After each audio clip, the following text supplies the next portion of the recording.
All right, hello everybody. Welcome back to our channel, Mark and Pat's Power Hour Real Estate channel. Hey Pat. All right, so today we are going over chapters 28 through 32 of the California Real Estate Principles book. So just a reminder for everybody, I'm a newbie coming into the industry and I'm liking to get my license. So we're going through the book here I thought it would be a great idea to go through this and have this online for a resource for other people to be able to, get a real estate professional's perspective on the things that we're going through in these chapters here. So Pat is a good friend of mine. We've known each other for a good long while here, probably about 20 some odd years. He has been in the real estate industry for 32 years and has a vast amount of intelligence in that field, and also is continuing to do work in that field at a high level. So I thought it was a good idea to have this online for other people to have as a resource. So anyways, there we go. So Pat, how you doing today, sir? I'm doing well, sir. And just to add to those comments that you said, this has been a helpful experience for me as somebody that's been in real estate for 30 plus years. The first 12 years for me, I was working with a very seasoned entrepreneur, someone who was just a rock star in real estate decades before, parlayed that into motel business, hotel business, multimillionaire. And I was thrown in a pool dealing with that. So I was an athlete with a very disciplined mindset that came into a completely different business, but I was able to apply disciplines to that business. But I was lucky to have this high-end mentor type entrepreneur around me. And so the first 12 years, I was swimming in a pool like that. And then for the last 20 years, I've been on what I call the retail side of real estate, which is sales, which is what you're going to get into.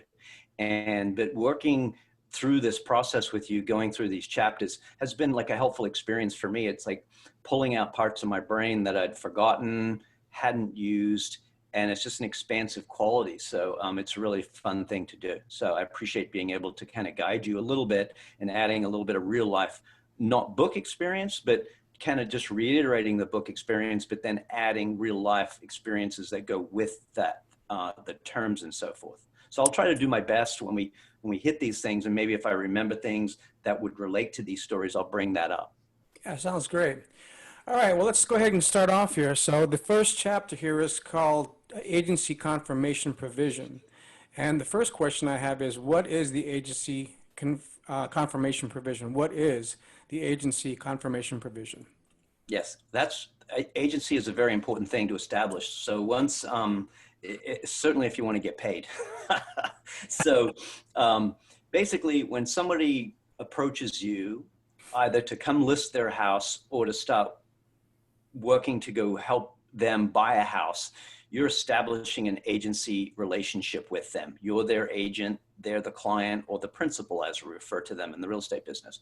So once you get into that process, you'll start signing documents. When you go over to sign a listing contract, you'll be signing a listing agreement and an agency agreement, which states that you're going to be their agent to sell their property.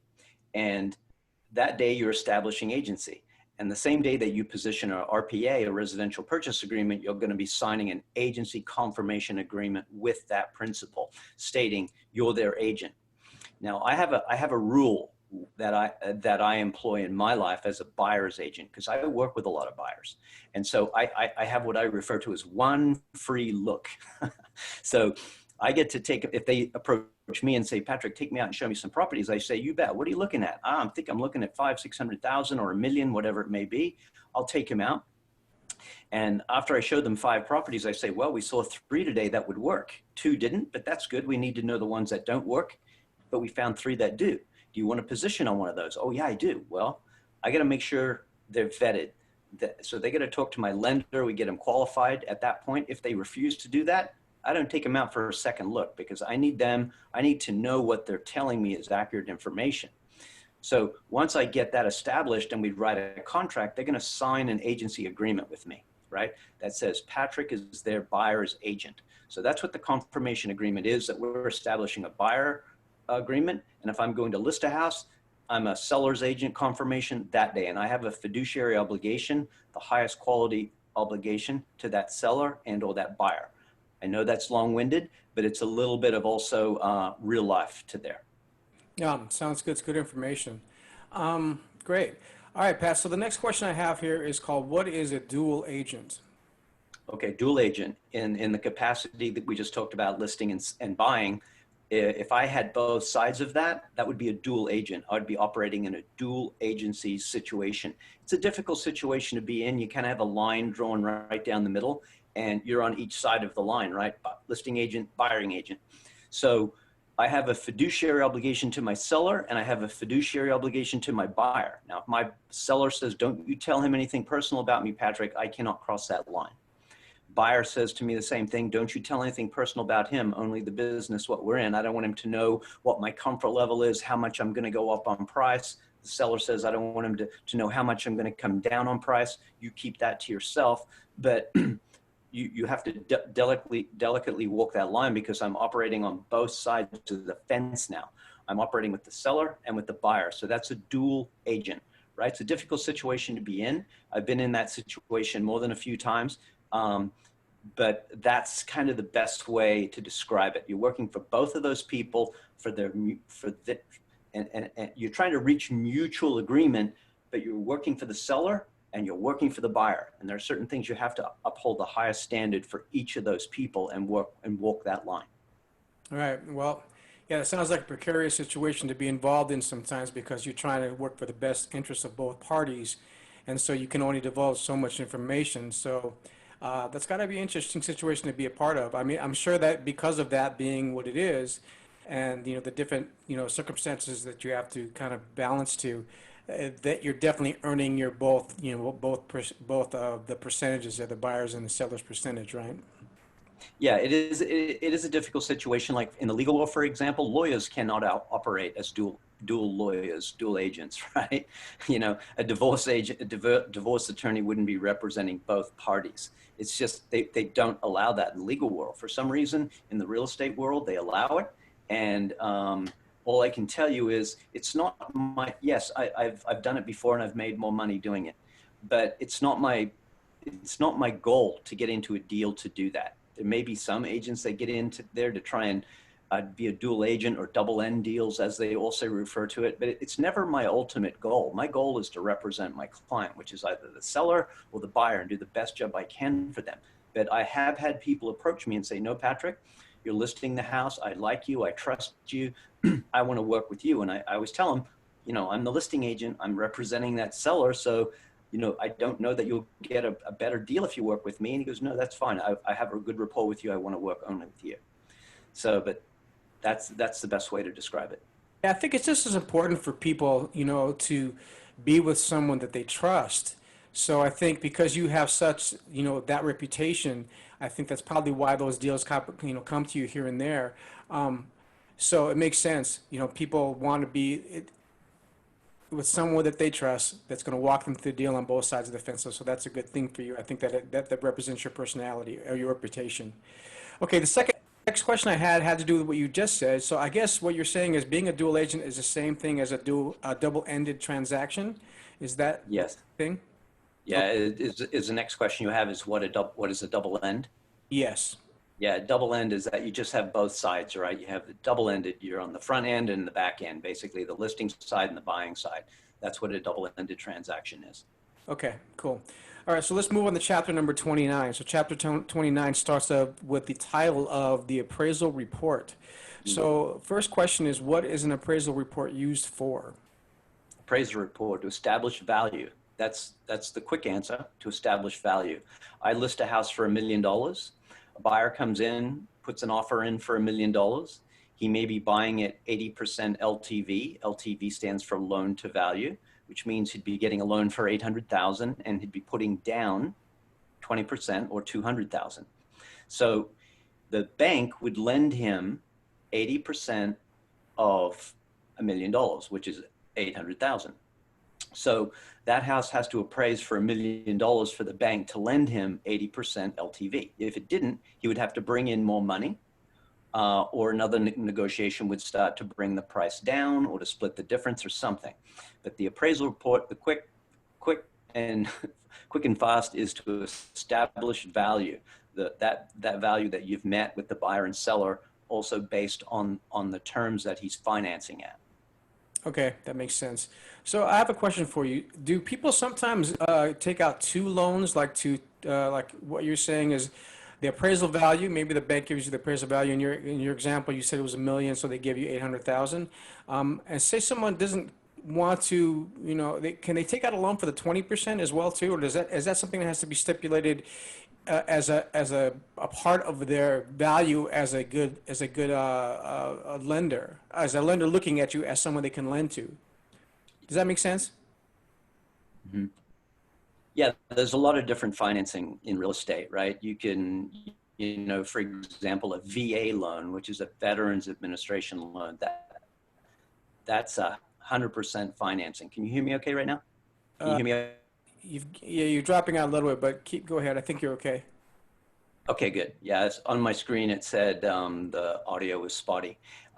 Okay, so there are a lot of different financing options. The one I just gave you is an 80%, 20% option, right? 20% down, 80% LTV, which stands for loan to value. Right. And you could put down 10% and finance 90% LTV. You could also put down 5% and finance 95% LTV. FHA, you can put down as low as 3.5%, right? So there's a lot of different ways, but all of those options may not all be available to you. It all depends on the magic trifecta. Remember the three that we've talked about in the past?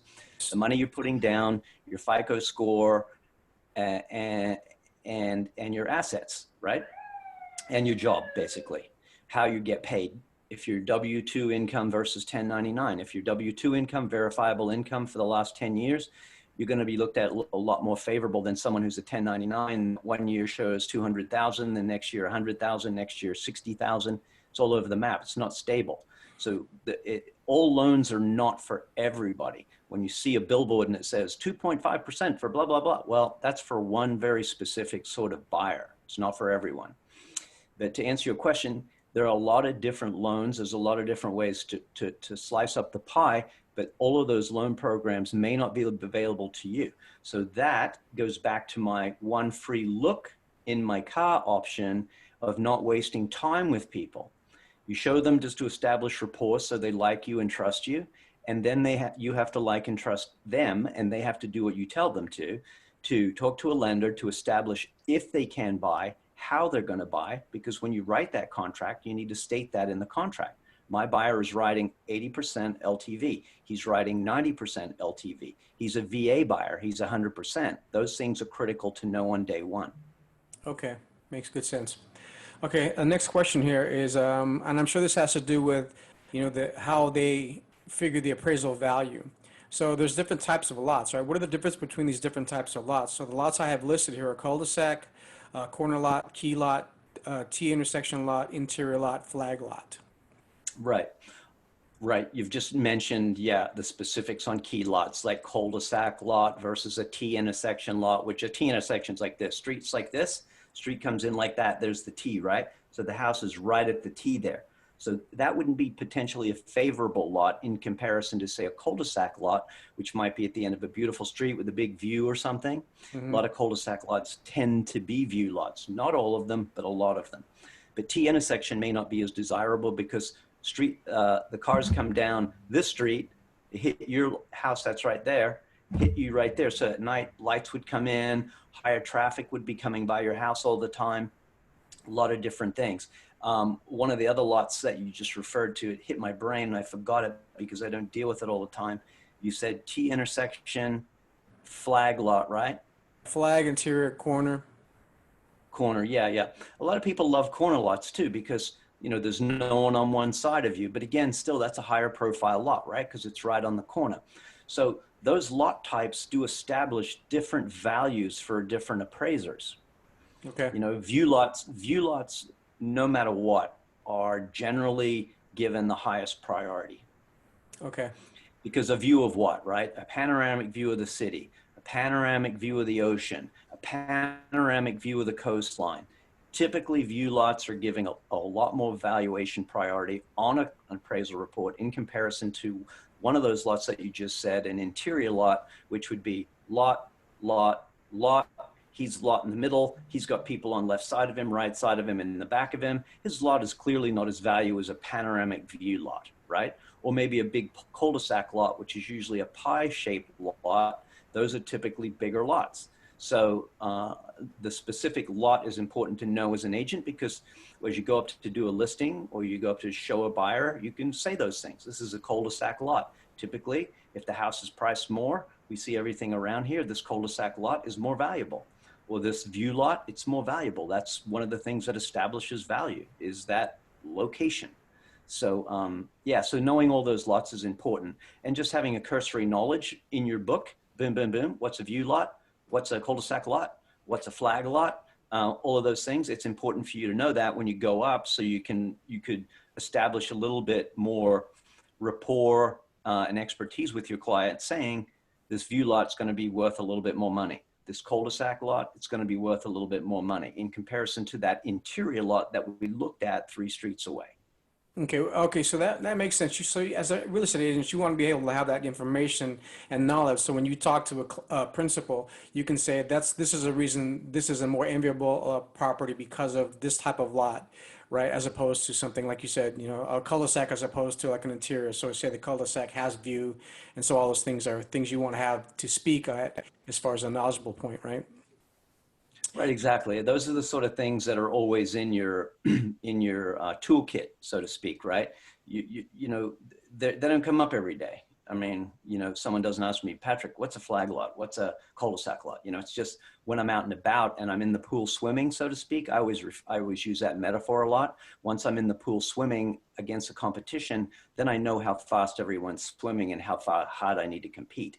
So Right. when I'm in the pool with a client swimming, I've got a lot of things available to me. I got my strong kick. I've got my powerful stroke, my good breathing technique, whatever it is. But yeah, so I'm pulling that out like that. Like, this is a cul-de-sac lot. Oh, Patrick, why is a cul-de-sac lot important? Well, because it's a pie-shaped lot. Look, we've got a great view out the back. Oh, we've got a big green belt out the back, compared to that interior lot 3 streets away, or whatever that may be, right? Or we have a corner lot here. Look at all the great light on this side of the house coming in because we don't have houses on that side. I've had people tell me, Patrick, I only want corner lots. I only want view lots. I've had those conversations multiple times. Okay. Yeah. Okay. Very important to know. Makes good sense that you should know that then. Okay, next question here. Why would you use the market comparison approach as opposed to the cost approach or income approach for an appraisal? Yeah, all different vehicles. So market approach is just what's going on in the market, right? Someone says, for example, I'm putting a new lease on today over in the city of Aliso Viejo. I work pretty much from Beverly Hills to San Diego, but my sweet spot is Newport Beach to San Clemente, right? So, I'm putting a lease on in Aliso Viejo today for an investor. So I did a little market comparison myself, comp comparison, just to see what happened within that tract, right? I can look outside it, but I wanted to focus market comparison in that tract for apple units, right? An apple for apple would be a like for like 2-bed, 2-bath, 2-bed, 2-bath condo. Okay. So I just did that, and I established 2,300, 2,400, 2,500. My unit, I think I could probably fetch 2,500, but I think a safer place to position is 2,400 right now. I have no competition. I could reach, but I believe based on valuation, all of these other units with second story, which is a little more desirable. There's another indication of value. This is a lower unit. I got someone above me. So I think 2,400 with the condition of it is the market comparison way to go on this condo. Okay. The secondary term that you referred to just a minute ago, cost approach. Yeah, cost approach would be, the cost of building that property, in that place today. What would that be, right? You used a little bit more in custom areas, right? Where my house and your house are right next to each other, but I got 5,000 feet and you got 3,000 feet. Mm-hmm. So, it's obviously my 5,000 is worth more than yours, but if I did a cost comparison, what did it cost me to build mine? Similar to what it cost to do yours. So our square footage cost is going to be pretty close because I got all the things in my house that you have in yours. I've got marble, I've got nice fixtures. I've got beautiful flooring, similar to yours, even though I'm smaller, but per foot, I'm the same value as you. And chances are, if I'm smaller, I'm probably a little more money, because mostly smaller properties next to bigger properties tend to comp out higher per foot. It's just tends to be that way. Not as much in custom, but certainly in tract houses, that's the case. But that would be the situation to use that. And the second one, when you said the income approach, the third one, that would be more of on a working, what I refer to a working property. Okay. Like a duplex or a triplex and things like that. You would take into consideration the income that's being derived from that investment to also add to the valuation of the property. Okay. So these are all just different approaches depending upon the type of property you want to compare it to get the information as to how much this property is worth, right? Like you said, there's houses that are similar, which would be the market approach. There's houses that are custom houses that would look at a cost approach, and this is building up new, right? And then the income approach would be a place where it would maybe be an apartment complex or a duplex or triplex, like you were saying, or maybe could this be also like a business? Could it be like, okay, I have a barbershop over here that I'm getting ready to buy property on, and then what are other barbershops kind of in the area maybe going for? So that would be more of an income approach. Is that correct? Yes, 100%. Great, sounds good. All right.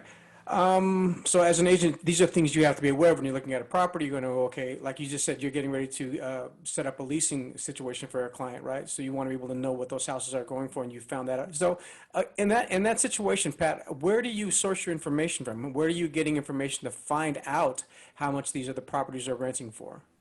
Right. Well, because I'm 100% professional real estate agent, have been for a long time.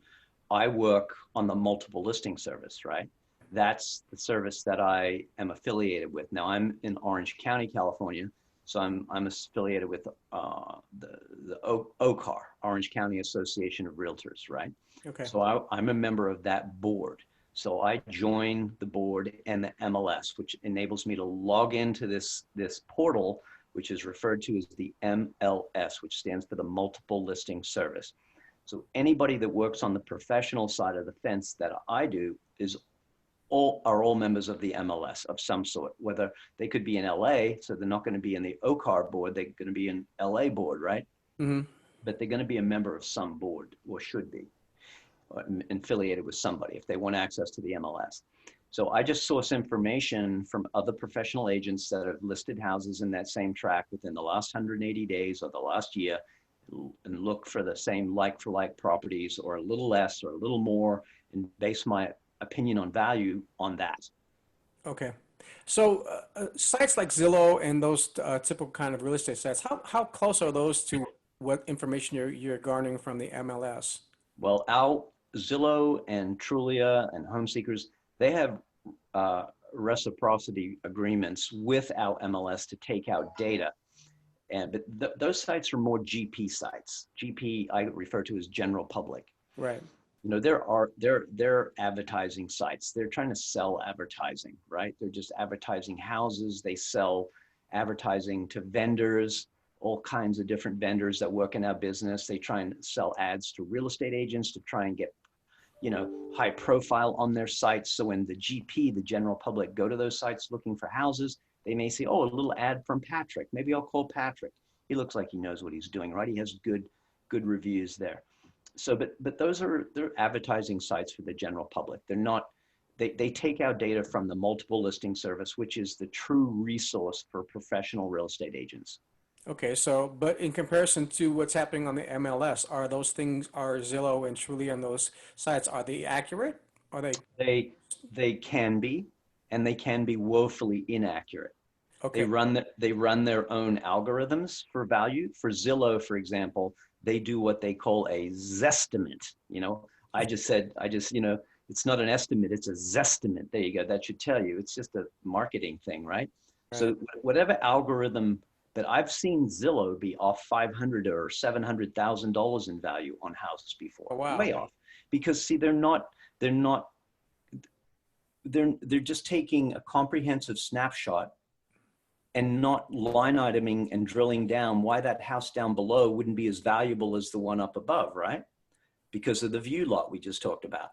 they're not taking a lot of things into comparison here. Whereas a professional real estate agent, you've got to know your market, you've got to know your customers, and you've got to know your marketplace. You've got to go out and check those lots. You've got to go out and look at the properties. That's why I tell people, you know, I see hundreds of properties across my computer every week, right? But I'm out looking at properties every day, right? I see 30, 40, 50 houses a week that I'm touching, because I got to know value of properties, right? Someone calls me and say, hey, Patrick, I saw this house.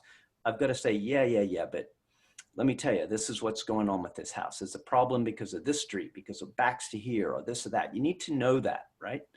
So that's why those sites can be woefully off on value, because, you know, they're selling advertising. They're not really accurate information a lot of the time. It can be accurate, but a lot of the time it's not. They're usually about 3 or 4 days behind live data, because even though we have reciprocal agreements for them to take our data, it's not as instant as when I update MLS. Right. So it is advantageous. I mean, as a you know someone who is a potential client of yours, to realize that you're immersed in this market every single day, and you're seeing stuff from a hands-on perspective. You're out there looking at the properties and driving by them and standing next to them, as opposed to someone.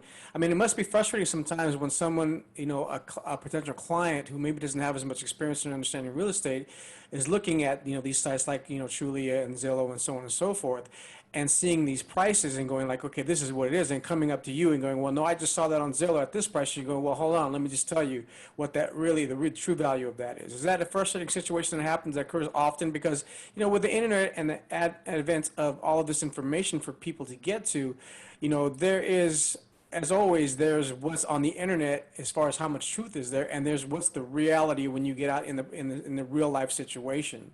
So you are out in the real life situation, knowing exactly what's happening out there. You're standing in these properties where you can touch them, and these people are looking at things from pictures they've seen before, and they're getting a certain perspective. That's got to be.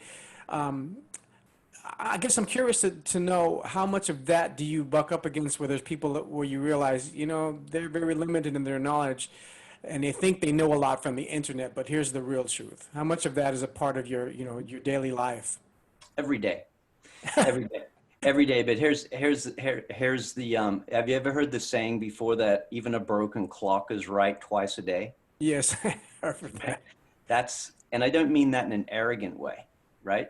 Somebody could have sold 5 houses, right? So they've got knowledge in selling 5 houses. I have knowledge in selling hundreds of houses. Right. So Patrick is going to listen to Patrick. I'm going to listen to what they're telling me. But because I have full immersion in something, I've got the inside track of a lot of things. I'm talking to agents who tell me, Patrick, you need to be at this price. I want to work with you. You're a great agent. You've been around a long time, but your client has got to get real on price. If he wants it, you got to get to that price. Right. And right. So how are they going to find that out? They're not going to find it out. I had that happen just recently on a $3 million deal. My buyer wouldn't come up. I know what the price was because I know the agent. Now, should he have told me to the degree he told me? Maybe not, but he did, because he wanted to sell the house, and he also knew what his seller was willing to take. So he gave me necessary information that my client didn't want to listen to, until someone else got that price and the house sold at that price. And then he believed me. Deal. That's perfect.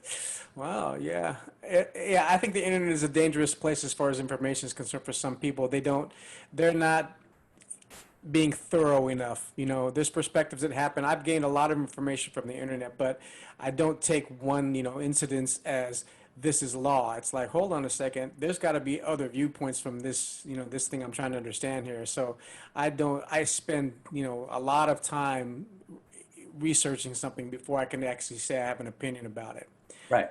Anyway. It's like the Orange County Register before the market tanked in 2008. Right. 5 years before that, they kept saying, oh, the market's at a peak. Oh, the market's at a peak. Oh, the market's at a peak. Oh, the market's at a peak. They said it continuously, beat the drum every day for 5 years. Right. Well, they weren't right 5 years ago, but the broken clock had to be right eventually.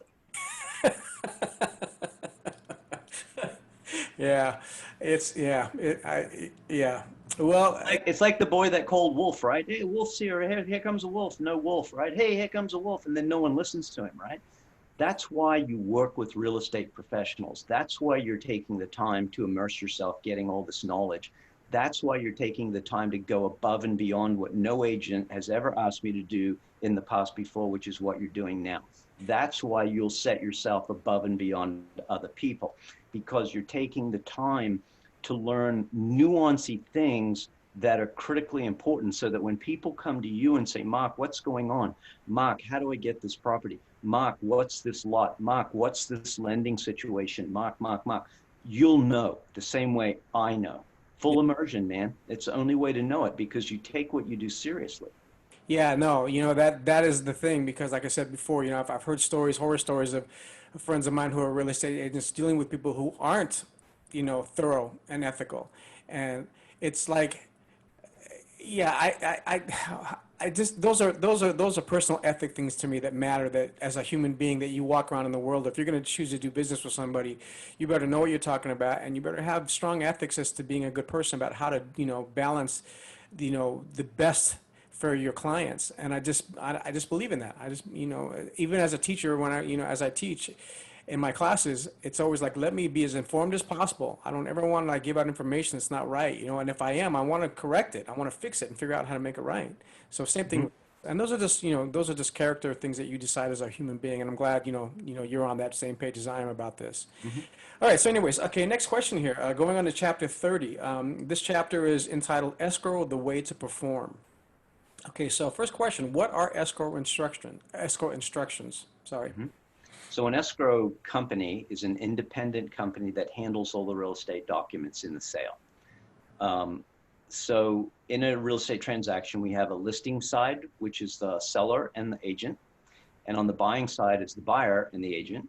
So then you have two other parties, really three. You have an escrow company, which you're asking about. Then you have a title company. Then you have basically a lender if the buyer is financing. So escrow instructions are instructions that are generated by the escrow company from the purchase contract, which just basically net out the key provisions in the contract. How much money is putting down? What's the loan amount? Uh, what are some of the line items in the contract? Is there a home warranty? Things like that. So that's what they do. They formulate their own instructions per the purchase contract, excuse me, and they handle all the documents during the transaction, the new deed. They handle all the lender information. And the instructions that they generate, like you just asking about, are generated from the purchase contract. Okay, so if I'm to understand this correctly, escrow instructions and the purchase agreement, they are pretty much line in line to each other, matching the same information, right?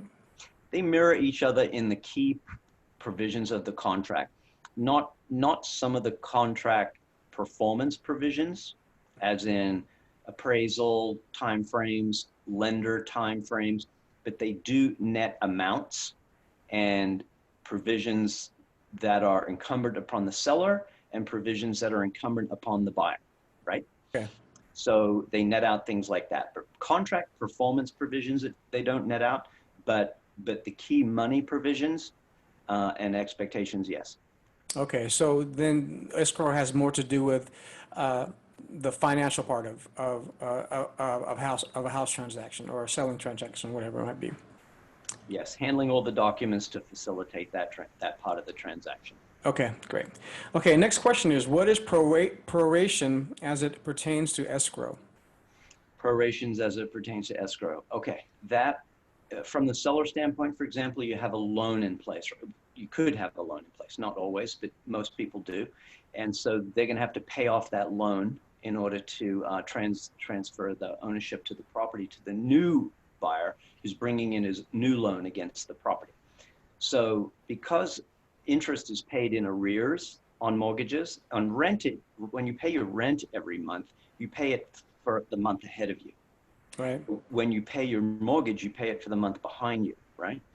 So if you're closing a loan on the 20th, for example, you've got to prorate what you owe to the lender as a seller, along with the principal balance for whatever that month is owed.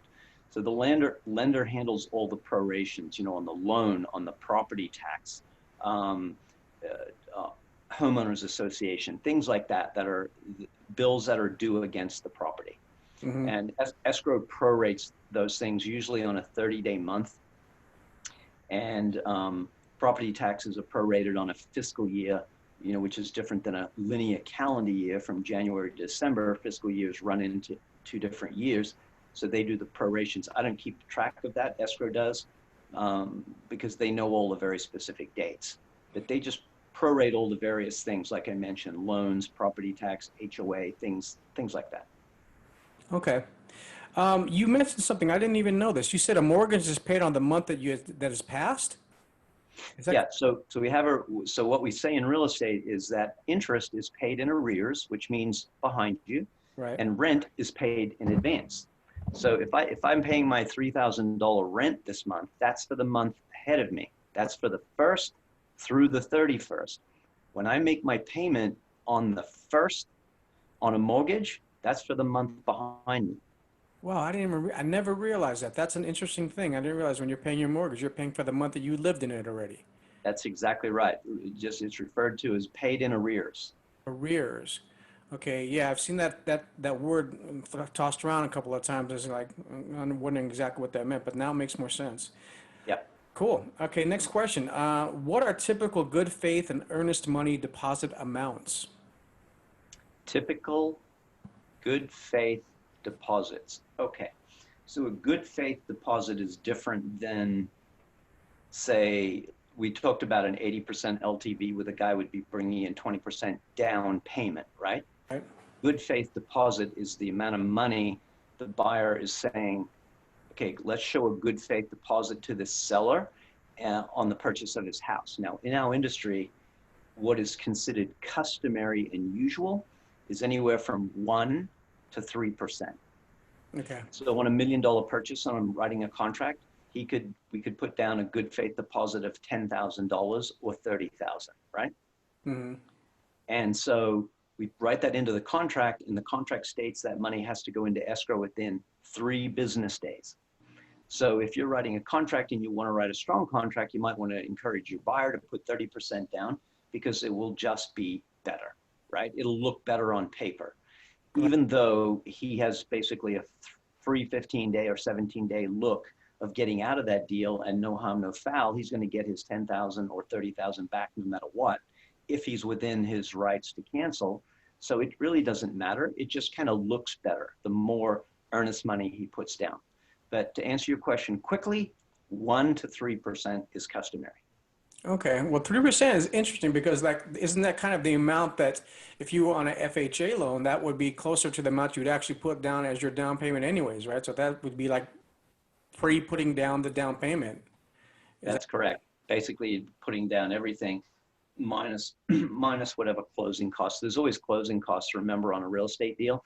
right? The escrow company that we just talked about a minute ago, they get paid for their services. The title company that warrants title and handles those issues, they get paid for their services, right? From a buyer standpoint. So there's a cost of doing business above and beyond the 3.5%, 5%, 10%, 20%, whatever they're doing. But to answer your question, he's putting down close to what he would be putting down. Okay, so I have another question because of what you just spoke about. Um, is the broker percentage fee or fee that they're making, or the percentage they're making for their fee, is that considered a part of closing costs as well? No. No. Okay, so that's Well, it would be considered a part of the closing cost for the seller, right? It right. would be a debit. It would be a debit to the seller. The seller's selling his house for $1 million, right? Hmm. Let's say the commission is 60,000. Let's just say it's 6%, right? Let's just say that wasn't, and he owed 500,000 on his mortgage, so he's got 500,000 skin in the game. Hmm. So he's going to back out all of his seller costs of sale, which would be commission, his cost for escrow, his cost for title, his cost for termite repair, his cost, whatever it may be. It would be a cost. It would be a closing cost to the seller. It would not be a closing cost to the buyer. Closing costs to the buyer would be escrow, title, lender fees, things like that to get the loan. Inspection fee, different. They have similar closing costs, but different. Obviously, a seller has a lot more closing costs because of the commission. Okay, so then, okay, now just to clarify, um, the broker fee is a part of the seller's closing costs, not the buyer's closing costs. That's correct. Unless it was negotiated that that's 99% of transactions. There may be some transactions where a buyer came in so low on price or something, some nuance on the deal, and the seller said, okay, if you want that price, I'm not paying your real estate agent's commission. You pay his commission. I've seen that on deals. Okay, but it's a real small percentage of the time that happens, right? Very small. So typically, it's always the seller paying 99% of the time, from what you said, seller is paying the fees. Yes. Okay, makes sense. All right, good. Moving on, chapter number 31 here, basics of California real estate. So all these questions kind of tie into each other. So I'm going to put them all together, and then you can unpackage them the way you feel. So police power, eminent domain, the power of eminent domain, the power to tax, and escheat. So what are all those, and how do they do with real estate law in California? Yeah. And some of them I'm going to have you repeat again. I heard some things there that I don't deal with all the time, but I'll know them when you bring them up. But so the first one I think you said was police powers, right? Correct. Right. So police powers would be zoning, for example. The state and or local municipality would have the right over a property for zoning, building codes, rent control, safety hazards, things like that, right? Rights to tell a property owner to do, right? That would be police powers. And I think you said the second one was eminent domain. Well, let me speak about that police power thing, because I just heard Yeah. recently that they were talking about that the governor of California is trying, or just signed a bill, or is trying to put into a bill something about. Gosh, this is an interesting thing that you said this, because it ties into what I just listened to the other day. Okay. They're trying to avoid, at this whole thing with COVID, that at a time where there's foreseeing maybe foreclosures becoming to be a thing that are going to be kind of, something that happens. And they're trying to, stave off the thing of people coming in and buying all these properties and then use them for investments, instead of they want to have allotted, from what I understand, a certain amount of your property. If you buy a certain amount of your property, to be allotted for different kinds of housing. You can't just like buy up all this property and have it as an investment. They want to have a certain percentage of it allotted for this type of housing. Mm-hmm. So that was something that would be a police power effect, it sounds like to me. Right, so the state is saying, we're going to do this. If you buy property, we're going to institute that you can only use so much of your property for this type of an investment, and some part of it has to be used for this type of housing. So would that be Right. the police power? Yeah. They're saying, only a certain amount of properties can be, single family residences, and only a certain amount that, for example, in the city of Costa Mesa, they have a lot of sober living houses up there, right? Right.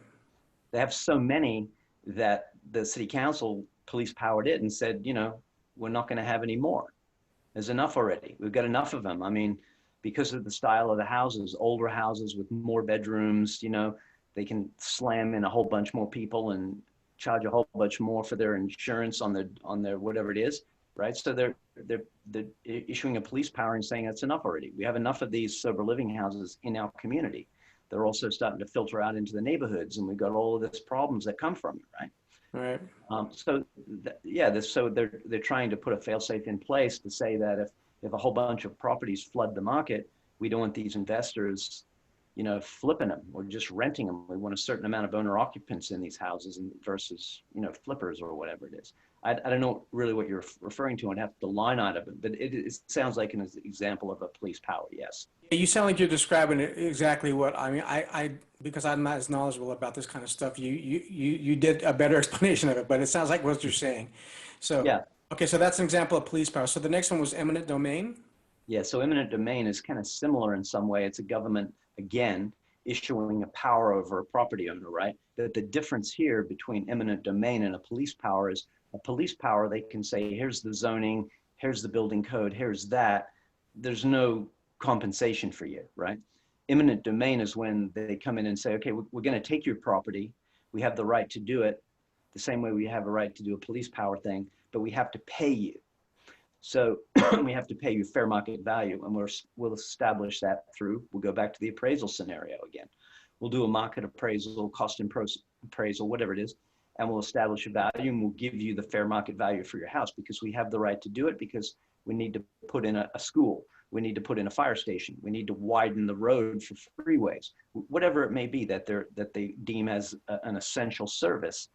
And because of eminent domain, they have the right to do it, but they have to pay you fair market value to take your property. They can't just seize it and say, bye-bye. You know, they can seize it, but they have to pay you fair market value in order to do that. Whereas the police power thing, you know, that's just kind of like a restriction. It's kind of like a CC&R, a covenant condition restriction on that property. It says you can't build on it. You have to do certain things. You have to do this. When, you know, not going to, you know, compensate you for that, but this is how it works. There's a difference between eminent domain and police powers. Right. Okay. Um, Have you ever had something where one of your previous clients had an eminent domain issue, like, you know, occur in the time that they owned the house? Have you ever had the experience or had any experience with something to do with that? I have not had an eminent domain situation. My former life, I don't want to sound like I'm Shirley MacLaine and I've had 15 lives, but my former real estate, my former real estate life. On that one, that was a good one, the Shirley MacLaine thing. Not very many people know of her history. I mean, I don't know how many people watching us know about her and her history with her speaking about previous lives, but Yes. that was, brother, I got to give you that. I'm sorry, man. Yes. When I think about my real estate career, when I started, you know, it feels like a different life, man, because it was so different, and it was so, not that this isn't important, it's very important. I can tell you about a deal I did recently. I'll tell you at the end of this how that deal went, what that came to mind, that how important it was for me also. But my other work was so important because it was a small little family business, so always protecting money, always protecting the farm, protecting, right? So when I say my former life, some people look at me funny and go, what are you talking about? Did you die and came back someone else? I'm like, no, but it feels like that. So that's my Shirley MacLaine reference. Okay. Anyway, so, but I've not had that happen, but in the former life thing, we had parcels of land and different things, and sometimes we didn't know really what to do with them. And I remember one time we donated one of those to a city. It was a funky piece of land that no one could ever really build on, right? It wasn't big enough to build on. It was just a parcel of land that was left over in this thing, and in this housing tract that happens sometimes. And it would have been just a nightmare to build on it. So it was like, you know what, let's donate it to the city. Let's let them put a little park on it for the neighborhood. And that's what we did. And my client got a tax write-off for doing that. And maybe the city put in a little park there. I mean, I've had the reverse thing where we basically eminent domained it and gave it to them for nothing. And she got the tax write-off, but I've never had anyone had their property seized before, like, never. Okay. All right. Next part is the power to tax. Power to tax just has to do with property tax, mostly to do with 1978 in California, Prop 13, where they froze property values and said they could only raise them 2% a year. Took it out of the hands of the government and municipalities, saying you can't carjack our taxes every year. The only way you can reassess them is if a house is sold, right? Then you can reassess it, or every year you could raise the taxes 2% max cap every year if you believe we're in an appreciating market, or even if you don't, but usually they don't, and unless the market is appreciating. Okay, so where does the Mello-Roos thing kind of affect as far as all of these things are concerned? Mello-Roos is an infrastructure tax. It's recorded on the property tax bill.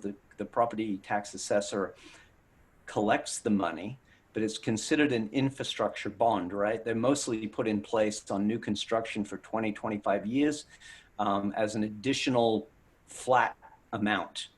It's not ad valorem. Property tax is ad valorem, which is a Latin term meaning according to value. Okay. Mello-Roos were two senators in California, Mello and Roos, right? And they proposed this buying down the bond for builders so they wouldn't have to float the infrastructure bonds themselves. They were able to assess $3,500, $2,500, $3,000 onto every house they built in a tract and finance it over 20 to 30 years to pay for the infrastructure bond for the city. Mm-hmm. That's how they did it. It's different. It's paid on the property tax bill, but it's not ad valorem, meaning according to value. It's a flat amount. Okay. Okay. The way you just spoke about that and so intelligently, ease of getting to the information made me think, man, I got to think like Pat when I take my test. Yeah. Pat, what would Pat think right here? That's okay, man. It's a different language. Just because I've been speaking this language for so long, it's just, I speak French, right? That's all it is.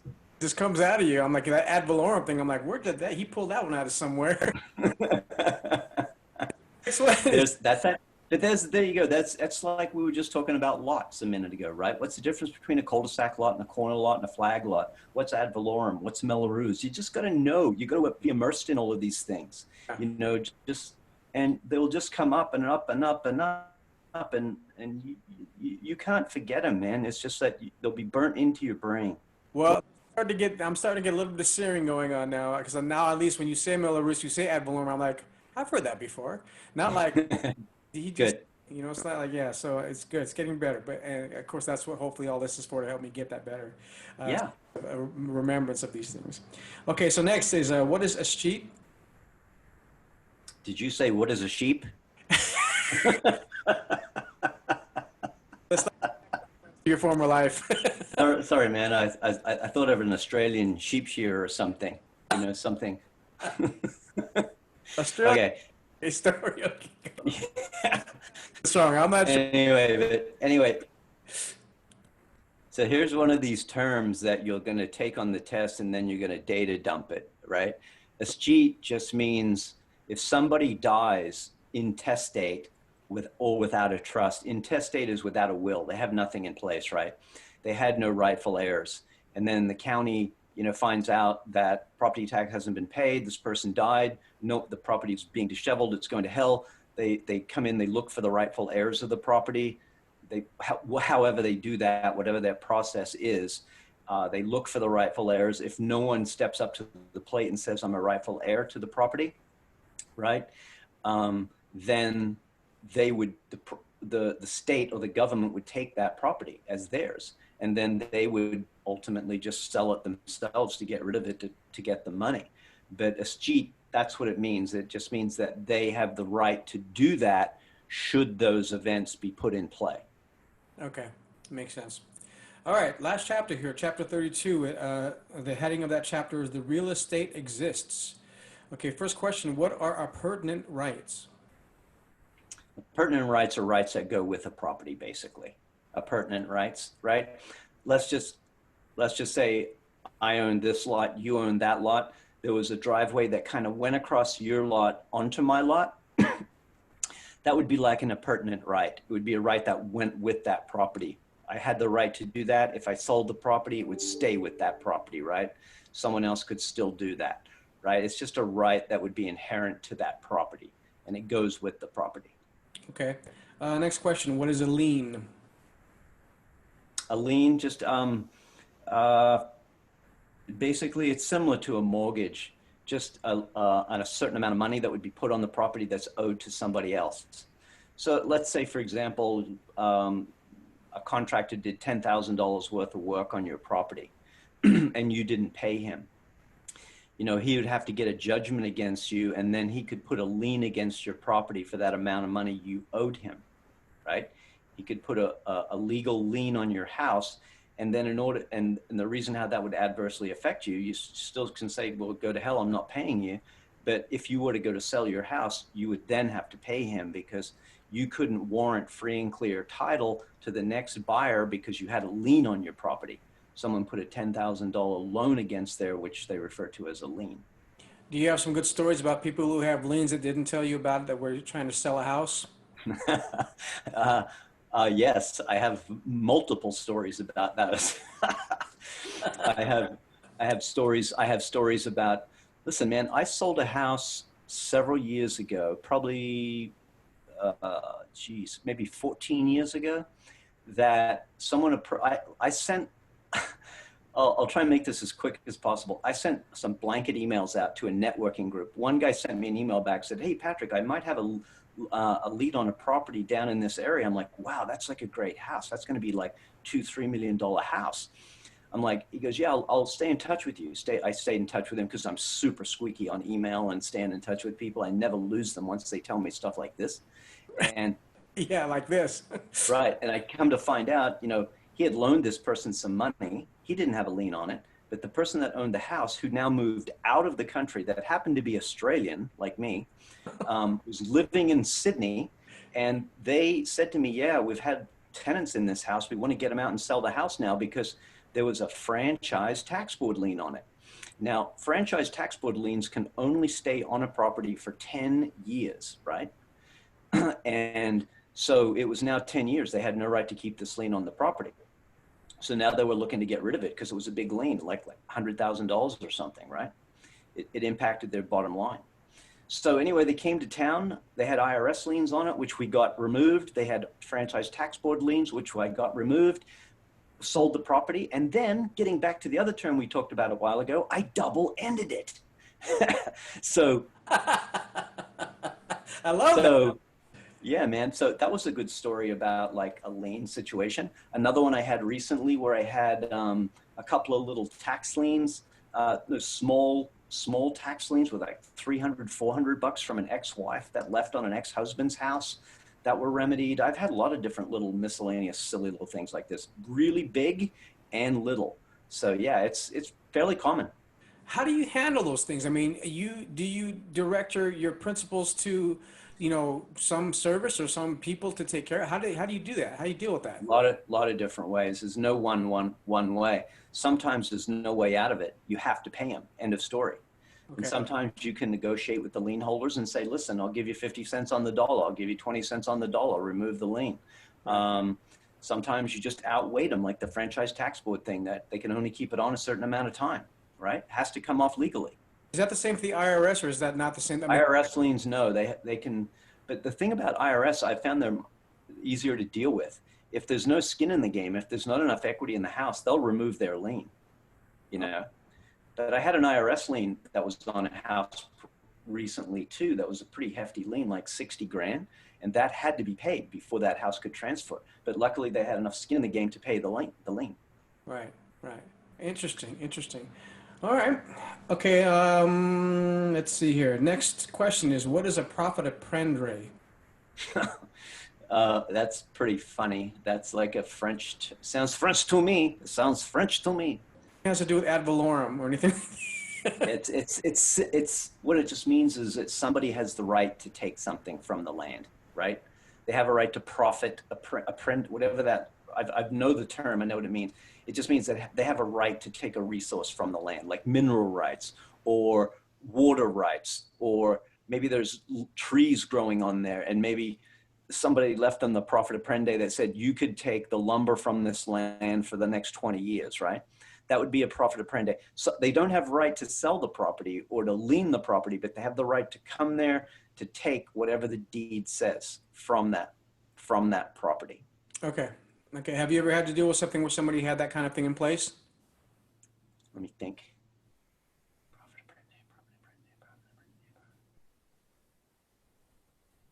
No, I'm closing a deal out of state today, and they had a farmer on there, and he was just farming the land, but he was paying the owner to do that. So he didn't have he didn't have a profit apprende. He was paying them to come and farm the land. So it wasn't really like that. Not a formal one like you're talking about. No.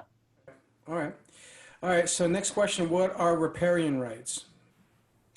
Riparian rights? Yeah, riparian rights. Right. It's basically water rights, riparian. I'd have to see where that word came from, whether it's some sort of a Latin word like ad valorem or something. But riparian just means if you had a lot right next to a river or a lot right next to some sort of water mass, because your lot abuts right next to that water source, you would have riparian rights. Now, that's not a fixed right.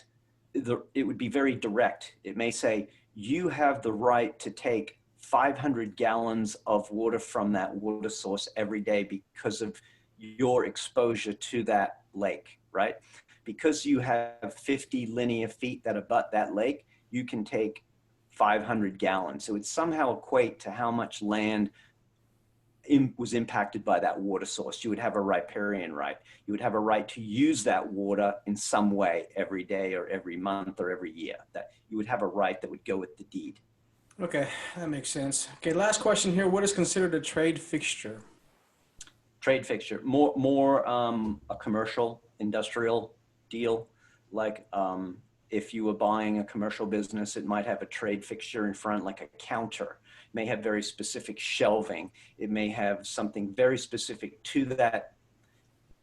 Instead of it being just a rectangular box with nothing, right, airspace, it would have something very specific in place that would be a trade fixture that went with that building.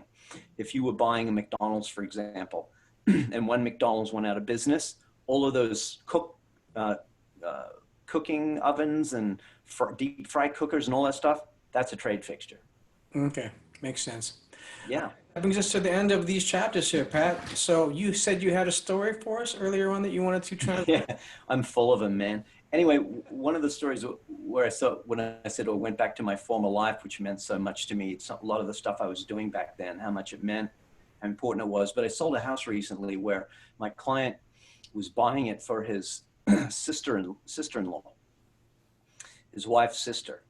And she was just starting a cancer battle. And he was a very experienced investor, and he was buying this house himself, but to put them in to lease the property. And he took me outside and he told me how much this meant to him, that he was able to do this, that he was in a financial position to do this. He said, Patrick, this means something different to me. He goes, you know, these other deals, and I've done 7-8 deals with him. And he said, all the other deals that we've done, we did with the intent of making money. I'm going to make money on this deal and it'll be okay, but not compared to the other things. But it's just not important to me. It's just, this means so much to me that I'm helping this family. My wife's going to be able to visit them. I just feel so good about this. I'm watching how grateful they are. And I felt that energy that he was saying that, man. And I'm like, thank you for telling me that, because I'll never be able to forget the story you just told me as long as I live. How important that meant to you. And he goes, no, and he goes, and to you too, because, and there was some nuancing on this deal that I was able to pull off on the back end to get this house for him. I was up against another strong offer, but I was able to nuance some things on it to get it. So he appreciated my input on it. And he said, no, you were a part of that. You were a part of getting this. And I want you to know how thankful I am that you got this for me. And I want you to know that, because you're a part of this whole process too. So that's just, it's part of the important stuff that we do when we get to do what we do. Yeah, no, I'm glad that I love hearing stories like that, man. You know, where you're helping people to actually, I don't know, have a better sense of how we affect each other in the world. You know, when you see something that affects humanity in a positive way, and we can do that in our businesses, I think that's that's always good to keep that, I think, in the forefront of your thinking, you know? Yeah, absolutely. It's like, it's really important stuff. You know, sometimes I work on big deals where I get paid a lot of money. Sometimes I work on little leases where I make $700, right? And I work as hard on those $700 leases many times as the $50,000 commissions. And I tell people, you know, when they said, you know, no agents would call me back on any of these leases. And I said, yeah, I know, because they're lazy. And I said, you know, I'm a real estate agent, but above and beyond that, I'm a real estate person. I'm a professional. I feel like if you call me, I have an obligation, responsibility, and duty to help you. If you need help from someone to find a house, I have a lot of skill in order to do that for you. So I feel like I have a responsibility to call you back, even though I'm not making a lot of money. It's not about that. It's not about making money. sometimes, and we always have to make money. That's what we're doing, but it's not ultimately about that. And a lot of those people I've helped on $700 leases, I've later helped them buy $800,000 houses, $900,000 houses, $1 million houses, more than a few times.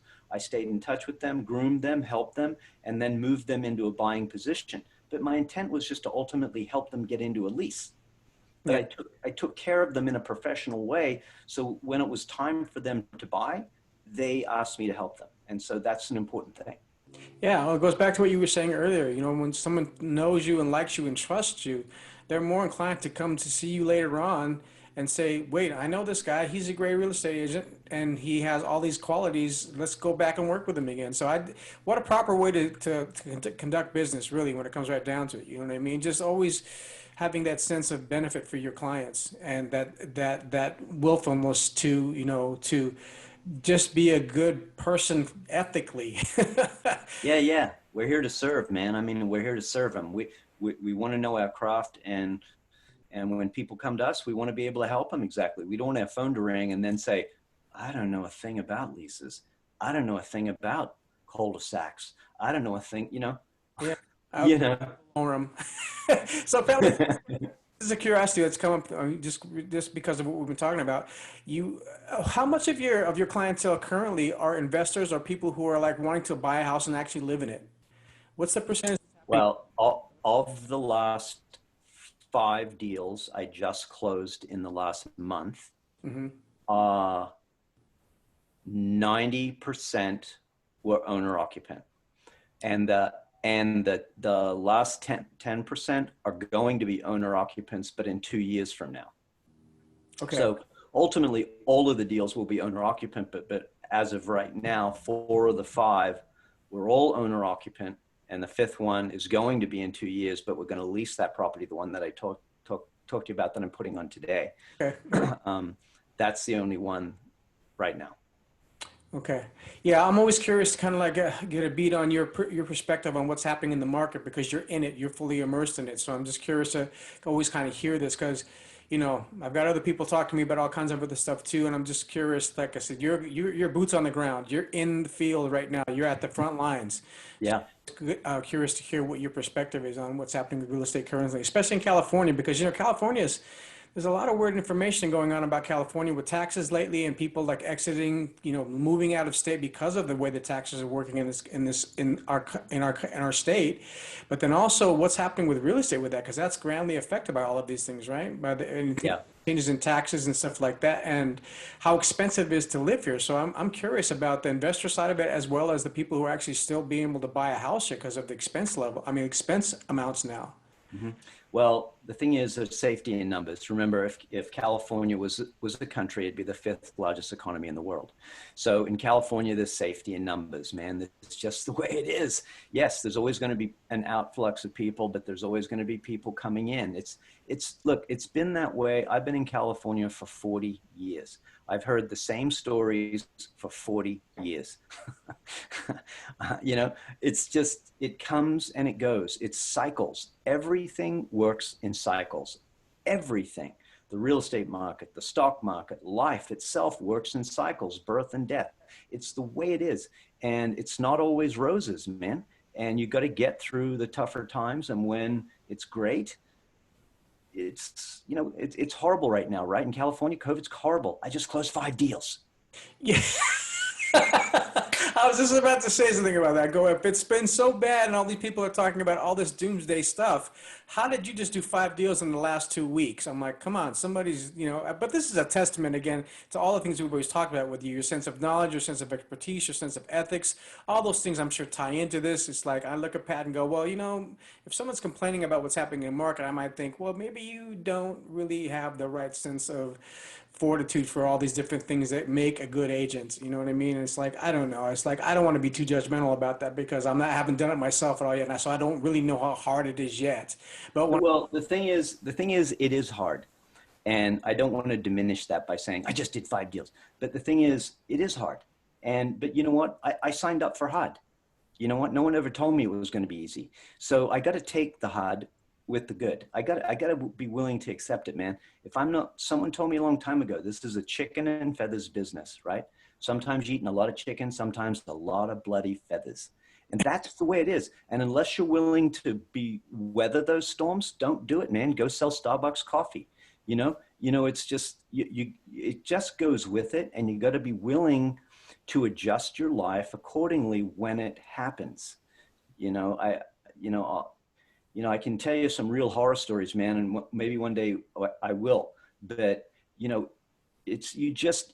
have to stay very connected to things. You have to move constantly. You have to take action. The action component is a critical component. I always look for reasons to do things, not to do things. I put posts and I see people make comments on my posts and it's negative, negative, negative, negative. And it just makes me want to continue to do better, better, better, because I know that's how people are. They look for reasons to just knock everything instead of going after everything, man. We're in this to go after it and to help people, man. That's why I'm in it. So, you have to have that mindset. Yeah, no, man, I love that. I picked the right mentor. All right, so we're at our time here. Thank you Sounds good. so much again for all of your knowledge and expertise and good spirits and energy to pass this information along. Anyways, everybody, please like, subscribe, and hit the notification bell for our videos here. We'll see you in probably the next week or so, and we'll continue on with the next chapters from the Real Estate Principles book for California. And always, Pat, you a great and successful week, brother. Thank you. All the good stuff. Thank you, sir. And keep your head down in the book and study hard this week, okay? But also get a lot of sleep and rest, okay? Yes, I appreciate it. All right, take care. See you, mate. Take care.